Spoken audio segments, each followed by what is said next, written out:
Welcome to the latest printed press. I'm Aishan Jamal, and today we're going to be discussing the etiquettes of working from home. How do we cope and adapt during a crisis like the pandemic, and sustainability in the future? We're going to have a little bit of a focus on, how we've adapted since we've been in lockdown and how we've been coping, and why it is that some people cope well with it and others don't necessarily. And I'm very, very pleased and happy to have Corinne Finn with us again, catwalk model and fashion and beauty editor. Welcome, Corinne, to my program once again. Hello, lovely to be here virtually. Yeah, it is, isn't it? I mean, we've sort of done this before, haven't we? We've done like a virtual call in the studio before, so we're a little bit used to it. Obviously, this is even a step beyond that. But obviously, you're a regular on the program, and normally we discuss a lot of fashiony things and the latest season. But obviously, our subject matter today is slightly different due to the circumstances. But as always, you're looking very glamorous and very beautiful. And we were saying just before the program, very in keeping with the season. You're looking very summery. Like, how do you do that? Tell us. How do I do that? Yeah. Well, I think we've got to keep one eye on actually what the date is. And the date is beginning of May. What would we be doing at the beginning of May had we not been on lockdown?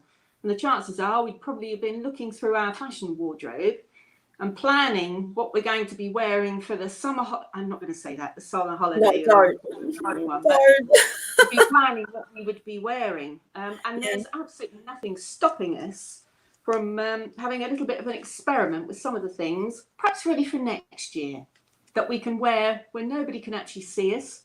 And we can just make sure that everything's all set and ready, and there's nothing stopping you wearing from some of your summer clothes, just to give you a bit of a cheer up indoors. As I said, no one's going to see apart from you and the people you're locked down with. So give it a go, have a bit of an experiment, and just remember the time of year. And we've got some lovely sun. Don't waste it. Yeah, definitely. I think we've got to remain on the positive. But I mean, our focus today is working etiquettes from home. Can we discuss that? Because obviously you're very disciplined, and I really like your way of thinking about working from home, because it's not new to you, is it? You've been working from home from before the pandemic and quarantine. It's been very odd, actually, because me and my other half, Shane, we've been working from home for about the last 2 or 3 years. So when the lockdown happened, it didn't really make any difference to us from one day to the next, because especially with my work, a lot of my work comes virtually anyway. It comes via the internet. And I can honestly say that I've had relationship with people for about the last 3 years who I work with on a daily basis, and I've never actually met. If you asked me what they look like, I couldn't tell you, because I don't know. We only converse via email. And the work comes backwards and forwards. So for me, working from home, and for Shane working from home, for Shane it's slightly different because he's a photographer, so he would have gone out to have then come back to edit and things like that. But the work has still continued. I mean, the shoots are on hold, and we had quite a clutch of shoots that were going to be taking place over in Europe and internationally as well. We had one in Cyprus. We are. That's where we should. And I've actually got a comment from someone from Cyprus, Mida Ismet. He's actually in Cyprus, and he's put good to keep looking good. You feel good, especially in these negative times. He's also a very smart man, and we were discussing this because he's often been on my program. He's got an amazing organisation in Cyprus, and where lots of outreach work, helping lots of different people. He's put, "Hi, ladies, have a good show." But we were talking about this. You know, when you get up and you dress up, you feel quite good, don't you? So I think that is important. But we were meant to be there, Corinne, weren't we? Cyprus. It's a big thing from working from home. Because I must admit, when I first started off, I would put my office wear on, and I would come into work as I would do into my office each day. But then I found that I had quite heavy deadlines, and I would put my dressing gown on in the morning, and then it got to about 7 o'clock at night, and I'm still in that dressing gown. Really, working from home, there's an awful lot of boundaries, but you mustn't push yourself down too hard with it. You've got to stick to certain things. You've got to stick to certain things like your working day, especially if you're communicating with others who are ex-office employees who are also working from home. It's a little bit unfair to think, well, hang on a minute, it's got to 2:00. I'm going to switch the television on, or I'm going to go off and do some shopping, and I'll catch up the next 4 hours tonight. Because the next 4 hours, what are your employees going to be doing, your fellow employees? You have got to stick rigidly to office time. So you can't deviate. You can't have things like social media, your Facebook, anything like that on, unless it's anything to do with business. It's a complete distraction. You will go down the rabbit hole of checking everything there. There are a lot of things to consider, even things, like I said, getting yourself into the mindset of actually going to work. I heard a lovely story of a man who had to start working from home. This was before the lockdown. And he could not get it into his head that he was going downstairs into the kitchen to have his breakfast and then going to his office, which was next to the kitchen. As soon as he got into his office, it was not switching on. So he found that he was putting his jacket on, his shoes on. So he was wearing a shirt and everything because he was doing Zoom meetings, but he was going out of the back door of his house next to the kitchen, walking all the way around and coming in the front door, and then coming into the study, putting his briefcase down, taking his jacket off, and his mind said, I am now at work. If that works for you, just to get yourself going into work from home, it's a good tip to try. It really is. Definitely. I mean, we're going to talk about that, aren't we? We're going to talk about human behavior and how we behave, during this time.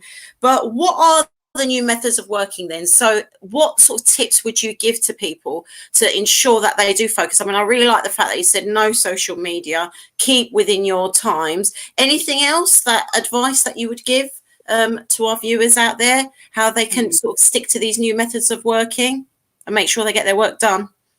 Preparation is key. It all comes down to preparation. Setting out your day, setting out what has got to be done, especially when you're communicating with other people as well. Yeah. If your work involves a Zoom meeting, which probably will happen to keep in touch with everybody else, think about where you're doing it. At the minute, it's quiet in my house. Apart from the odd cat walking around and a husband who's very, very quiet in the next room, it's quiet. But I have seen people just wandering into rooms, which wouldn't happen in a meeting in an office. You wouldn't just have people come randomly wandering in saying, oh, I'm just going to do this. Nothing to do with the meeting at all. If it's a top level meeting, it's a top level meeting and it has to be planned. So think about what you're going to be doing with other people. Make sure that you've got your phones close, you've got papers close, or your files that you need, a charger as well. How many times have we sat and started to have a Zoom meeting or something and suddenly looked at the charging capacity and it's down to 2%, and then you've got to go flashing off, which doesn't look good. No. But just plug your charger in. And just keeping a mind on other people that are about, it's not just you. You've got to absolutely place your head from the office back into here. Now, I must admit, I love working on my own in my office and I get so much done.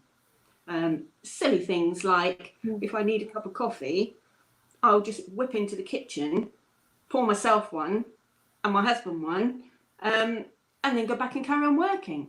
If you're in the middle of an office and you fancy a cup of coffee, you've then got 14 cups of coffee to make, which is going to take how much time? Or you're chatting to someone who randomly walks in, you get distracted. It's true. You've got one. Where's ours? There are so many tiny, tiny little things which are advantageous from working from home that you, like I say, you can get so much done. You get stuck into something and no one's going to say, right, well, come on, it's 5 o'clock now, we're going to be shutting up, you've got to get out. You then carry on. But there again, that's a disadvantage, because when do you stop? Yeah, when do you stop? I see what you're saying. So really, it's about being organised. It's about being disciplined and Yes. actually taking it seriously, isn't it? You know, sort of almost. I mean, a few weeks ago we had some people come on and advise, you know, where it's good to have a certain area where that's your workspace. So it's almost like that guy did, where he walked out of the front door and came from the back door. In his mind, the workplace was at the back of the house. So it's quite a good idea to think about where you're placing yourself. And the point you've made there about the Zoom and actually being aware of what your background is really important as well. Like, it took me quite a few times to experiment as to where I was actually going to deliver this program that I'm doing, you know, on a regular basis now on You're Against TV from home. And in the end, I decided to have the neutral background, because it's important, isn't it? Like, you know, these backgrounds, you know, they make a difference. And I can see your beautiful You can shoes. see my shoes. I'm a fashion and beauty editor, so I have to have shoes. Yeah, it's good. That's what I'm saying. See, keeping with our theme, it's actually, you know, and obviously where your internet hub is, you know, where your internet is the best. You've got to think about all of those things as well. So it's lots of things to consider. But if you're disciplined, you're saying, then it should be fine. I mean, I've been tempted to work outside of hours because there's four of us, because I've got two kids doing different things for school. I've got my husband who's working from home now. Then I've got all my teaching stuff. A lot of times, what I've done is, rather than actually doing it in the slot that I'm meant to do it, I've had to do it later in the evening because I just can't get on. And the kids need that routine. So they go on first and I'm waiting and I'm trying to do it on my phone. So I've tried to do it on my phone. So I keep in touch with my emails, but any activities, sometimes I might have to do it a bit later. And that's not really been good for my sleep pattern. So I hear what you're saying. You're saying that's not a healthy way of doing it. You should make sure that you do it within your work hours, even if you can be flexible. Do you think that's a better method?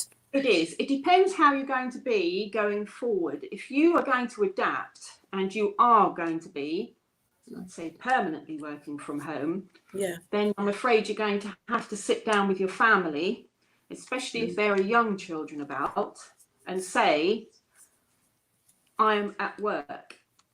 And it's not going to go down too well, because people assume that when you work from home, that you can do anything.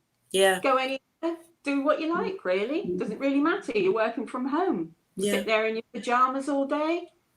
Doesn't matter. But it does matter. Because when the money doesn't start coming in, because you've been sitting on the phone, watching the television, doing whatever, it then hits you that you do need to have a routine. And it is a hard and sometimes upsetting discussion to have with the family, that when that door is shut, it is shut, and that you would not be walking in. Had you been working in an office, you wouldn't be walking into a meeting with someone with the child and go, oh, by the way, on the way home, could you get some coffee? Could you get some carrots? You wouldn't do it. So it's going to be an element of respect, a big element of respect. But then it has its upsides. I mean, I'm saying that, but then it has its upsides. At work, how many times do you sit there and think, oh, 11 o'clock or 12 o'clock, I'm going to go out for my lunch hour. Cool, I could have been putting the washing in. I could have been doing something at home. It's something really wanted to do at home, but I'm here. I can't do it back at home. Working from home, you can, but set yourself the time to do it. 12 o'clock, between 12 and 1 is your downtime. Do what you like, do your washing, do whatever, but 1 o'clock you're back again. And it's about structure, it's about planning, and it's just having a little bit of respect and treating the house as a workplace and everybody around to respect that you are at work, because you will have it thrown at you. I had it thrown at me when I first started working from home. But you work from home, that's fine, you haven't got to work. No, because in that time that I used to walk to work, I'm working. So I'm actually getting more work done, whereas I'd have just been leisurely walking to work. For that period of time, I'm working. It has its ups and downs.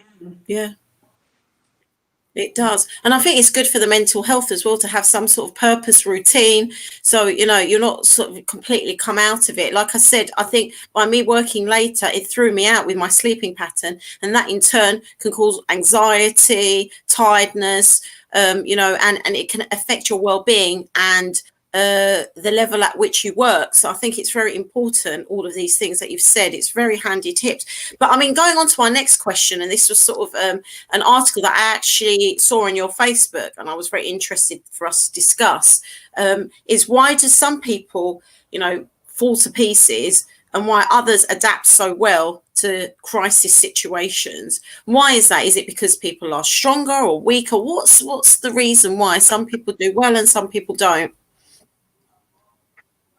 Well, your mind and your whole psyche can play some really odd tricks with you and can hit you with quite amazing things at different times, uncertain times, especially when we're faced with stress. Yeah. So the article that I popped up onto my Facebook was all about a doctor who had got a couple of colleagues, and he was finding that at times of stress, anyone that was a little bit quiet and shy found a voice. Anybody who was a little bit timid would suddenly be very confident. Oh, cool.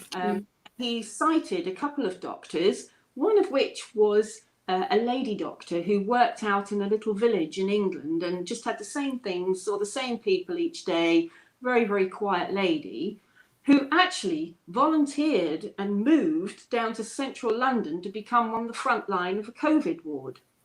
Oh. Never would have expected that. Why has she gone from an outlying, very sleepy little village to actually be right in the front line of it? What made her do that?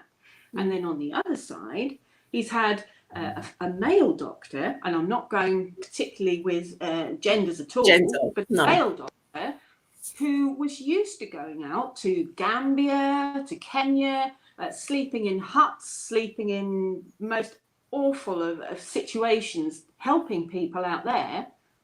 When this hit, the COVID hit, it's gone to pieces, gone to absolute pieces. And he's crying down the phone to him that he can't cope with it, that he needs to come out of it. He wants things to go back to normal. So why the things that you expect are gone in completely opposite direction?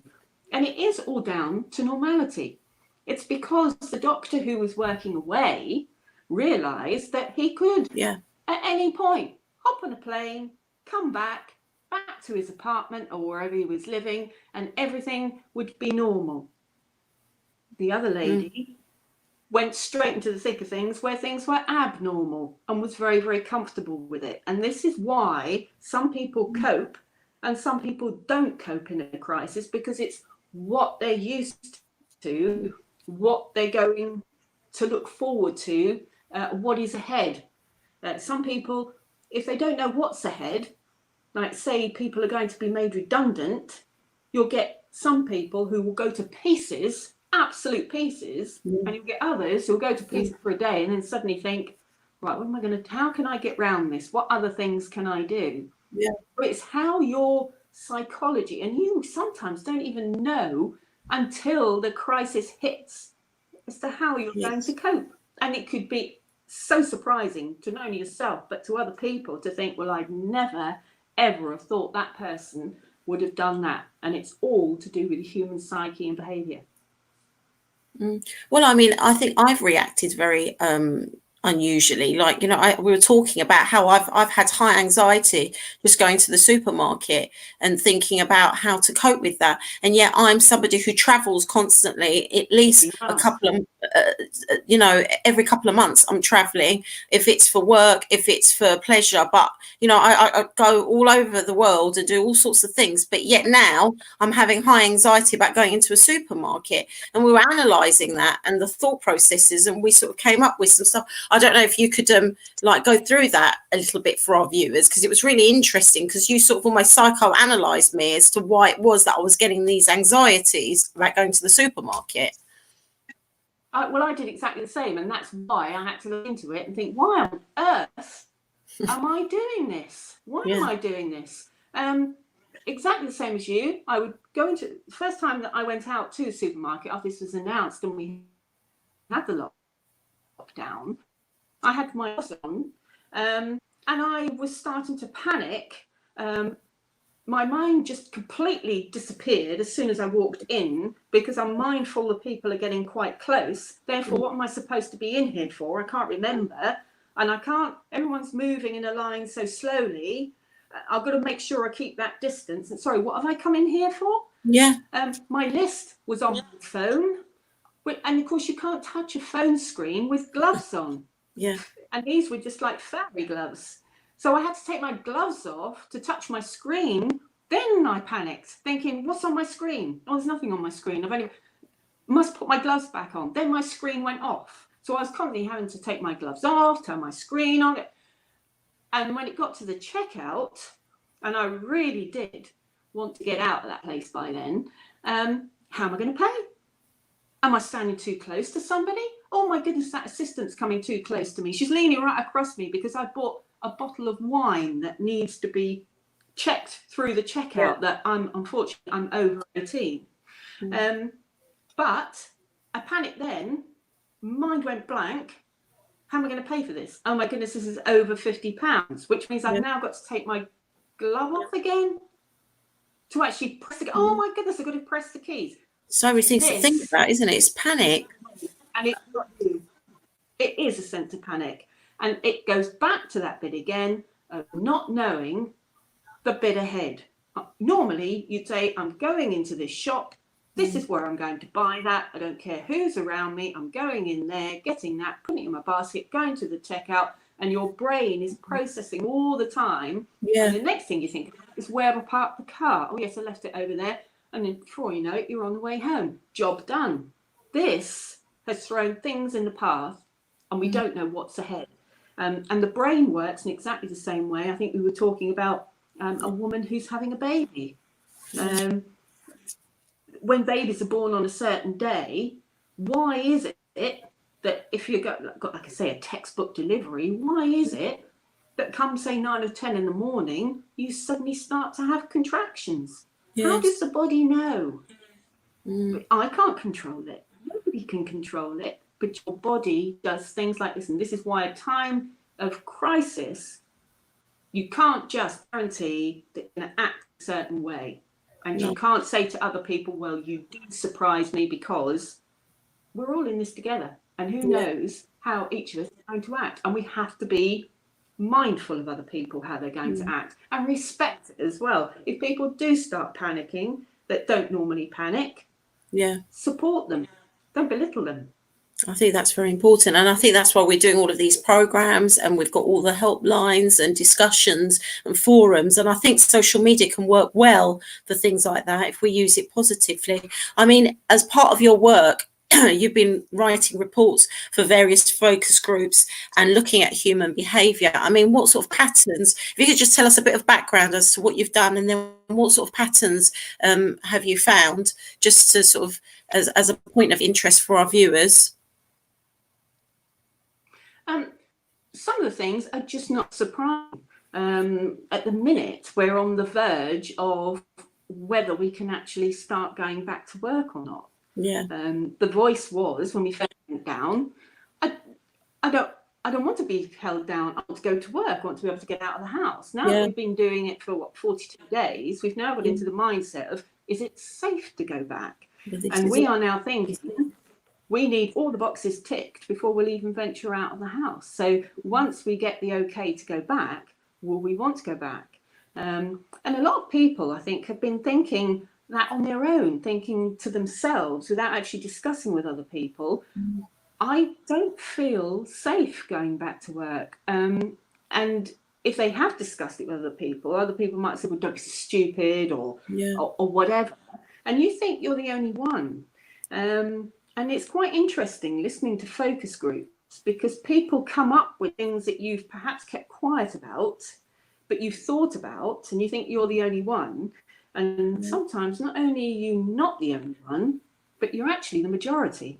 And I think that's what's coming out at the moment, that the is we need to go back to work, but feel quite unsafe going out on the journey to get to work. How are we going to get to work? Yeah. And taking the day from there, really, once I get to work. Am I going to be sitting apart from my colleagues? What contact am I going to have? There's so many questions. But yes, this is where focus groups are quite good, and they come up with quite unusual things that perhaps you hadn't thought of before, and it really makes you think. Yeah. That's then used, people like the government, to then think, what is the majority thinking? Yeah. And it might not be what they're thinking. Well, I mean, I think the majority are thinking that they, of course, want to go back to normality, but most people are very apprehensive because they want to feel safe. And we were talking about this. Why is it that Britain and the USA, America, have perhaps not coped with this crisis as well as maybe other countries who aren't as westernized or aren't as, got such a democratic system? And we were saying how maybe it's the fact that we're quite used to our freedom. We're not used to the government telling us what to do. And when the government has told us, it's been very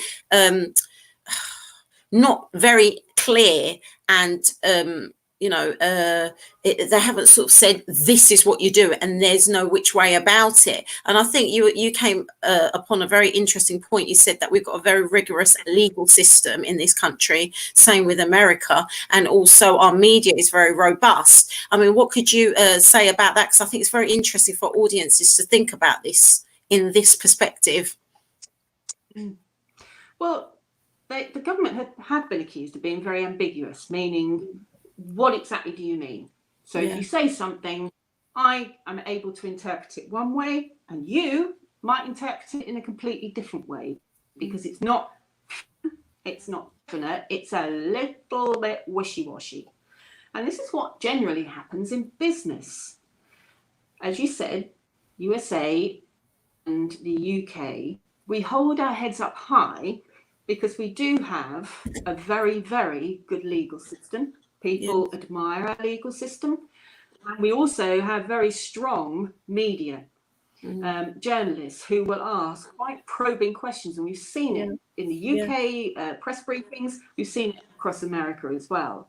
And when questions are asked, and someone is forced into a corner to say something, they are absolutely held to it.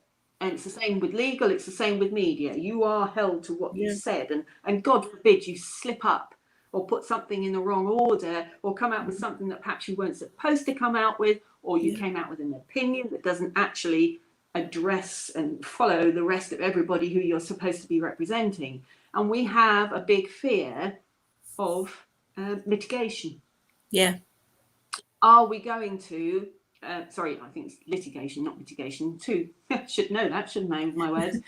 Sorry, litigation. So going through the legal system, that you can quite easily be taken to court and sued for millions and millions and millions. And I think in the current crisis, a lot of our press has been accused of just really push, just to try and get perhaps one of the politicians to slip up. But it means that they can't actually perhaps say what they mean. And it has got very close to the mark when we got to the lockdown situation, falling short of you will stay indoors. I think Matt Hancock came very, very close to saying that, and very much got berated for it because of his tone.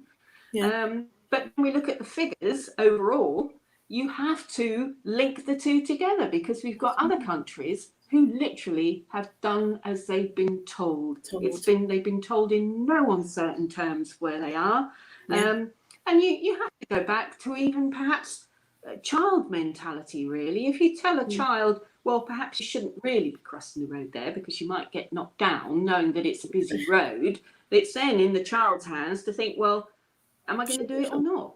Whereas if you say to a child, do not cross the road there because you will get knocked down by a car. The child realises the tone you've said it in and will think twice. But although it may seem harsh, it's a boundary set. And when you set boundaries, you set confidence and comfort. And I think that's probably what we and America have been just lacking, really.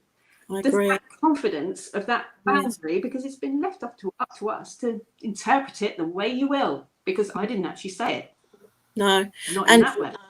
I mean, and you posed two situations. You said either we're going to be injecting loads of money into, PPI equipment and making sure that every business and the industries out there and government places are all adhering to protecting its staff. We either go that Mhm. way, or the other way is that everybody sort of, it's herd community. Everybody goes out, and then we inject loads of money and resources into the NHS to cope with another crisis, pandemic. But really, which way, I don't know, we're going to go. We're not entirely sure. And I think it's the uncertainty that then raises individual anxiety when you're going out to the supermarket or doing your daily routine. Should you be completely in lockdown and quarantining yourself and not going out, or should you be slightly going out and queuing up and socially distancing? But then what happens when you go into the supermarket? It's so unclear.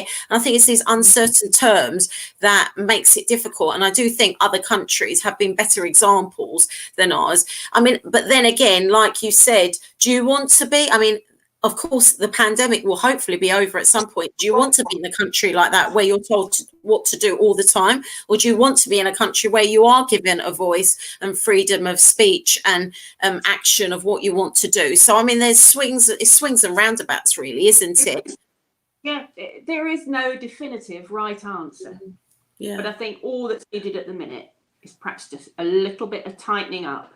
And hopefully they've learned from this. Don't be afraid of saying what's got to happen.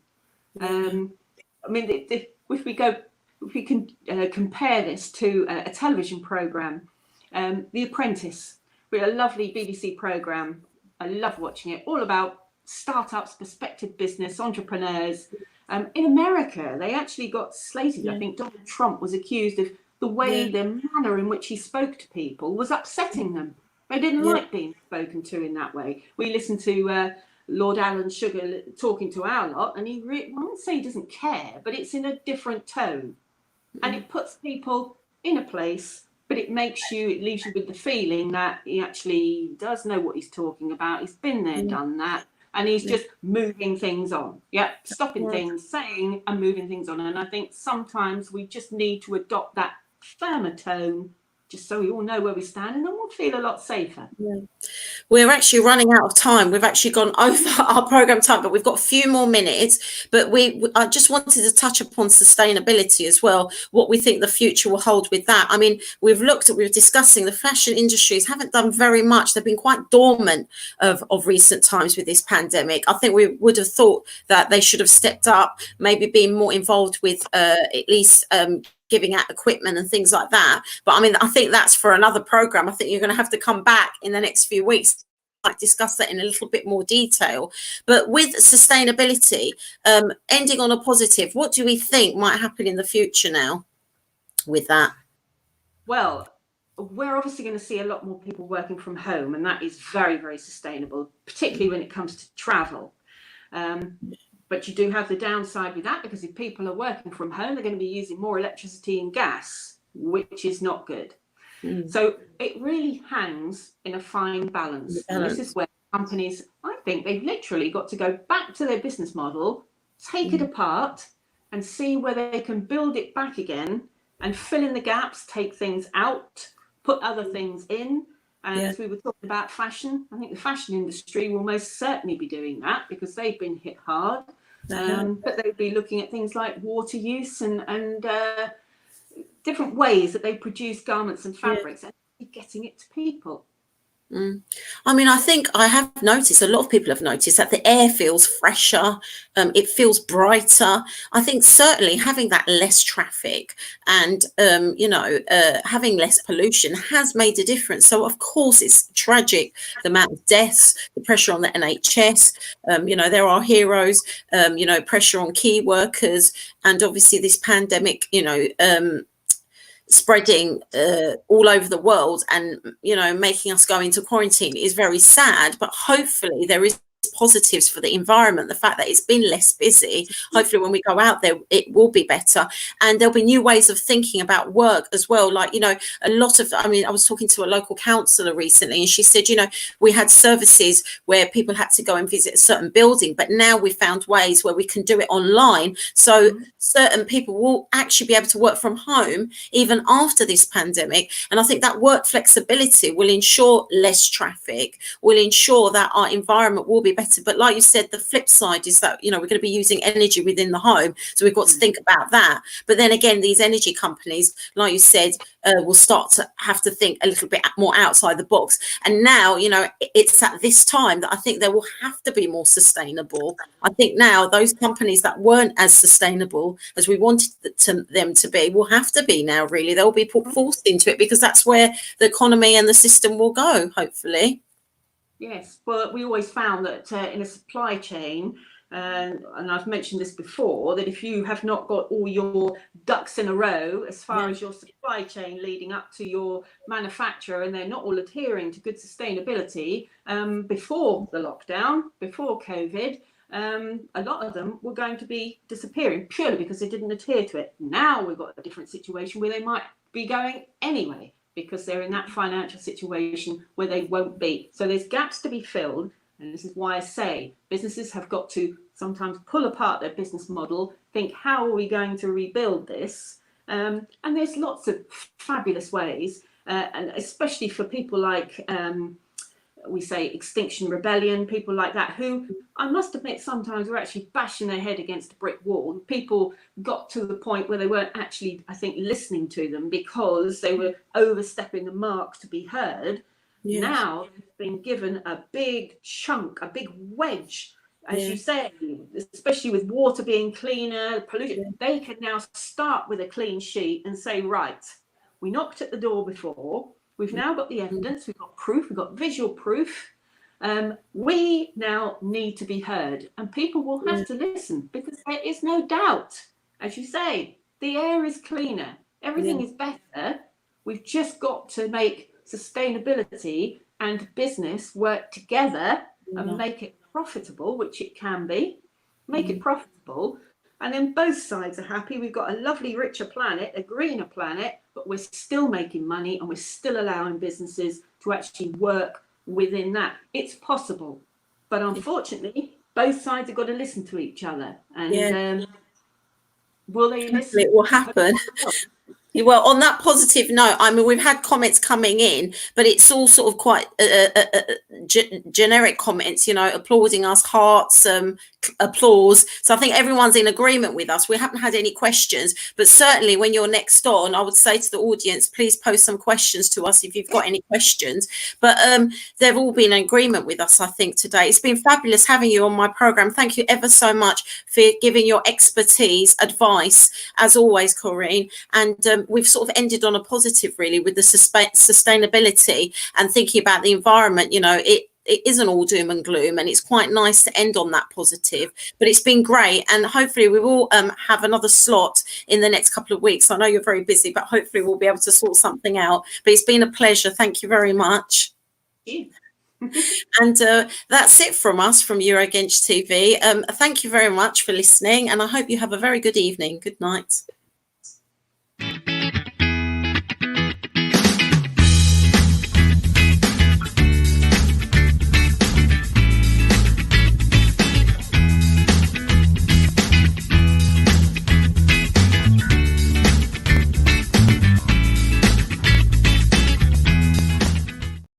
Welcome, we are Bologna, calling newlyweds or those looking for a new bedroom set. Venti 5-door bedroom set is not only glamorous and modern, but has storage inside the bed. This bedroom set was £3,700, now £2,395. Bologna, we are here for you.